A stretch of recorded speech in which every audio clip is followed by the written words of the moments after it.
बहुत समय पहले की बात है। चंदनगढ़ नामक राज्य में राजा विक्रमसेन और रानी मृत्युंजया राज करते थे।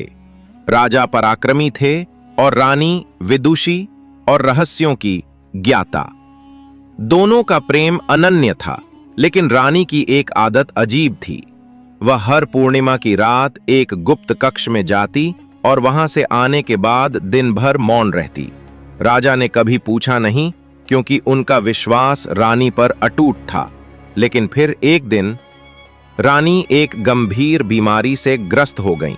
मृत्यु से पहले उन्होंने राजा को एक संदूक सौंपा और कहा, जब मैं चली जाऊं तब भी मैं तुम्हारे साथ रहूंगी, पर इस संदूक को तभी खोलना जब तुम्हें सबसे ज्यादा अंधेरा लगे। रानी की मृत्यु के बाद राजा टूट गए। महीनों तक शोक में डूबे रहे।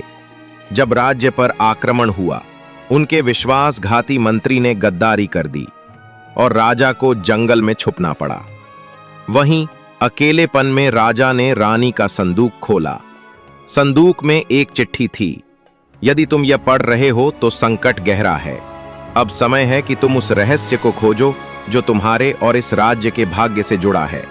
हर पूर्णिमा पर जो मौन में ओढ़ती थी, वह एक संदेश था। जाओ महल के उस गुप्त कक्ष में जहां मैं जाती थी, वहां तुम्हें तुम्हारा पहला उत्तर मिलेगा। राजा वापस चुपचाप महल पहुंचे और गुप्त कक्ष में पहुंचे।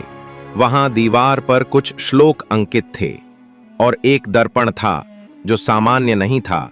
उसमें सिर्फ रानी की छवि झलकती थी। दर्पण में रानी की आत्मा प्रकट हुई। रानी ने कहा, इस राज्य पर प्राचीन श्राप है। जब तक सच्चा प्रेम, बलिदान और ज्ञान एक साथ मिलें, तब तक यह भूमि अशांत रहेगी। तुम्हें 3 कार्य पूरे करने होंगे। 1. अपने गद्दार मंत्री को क्षमा करना। 2.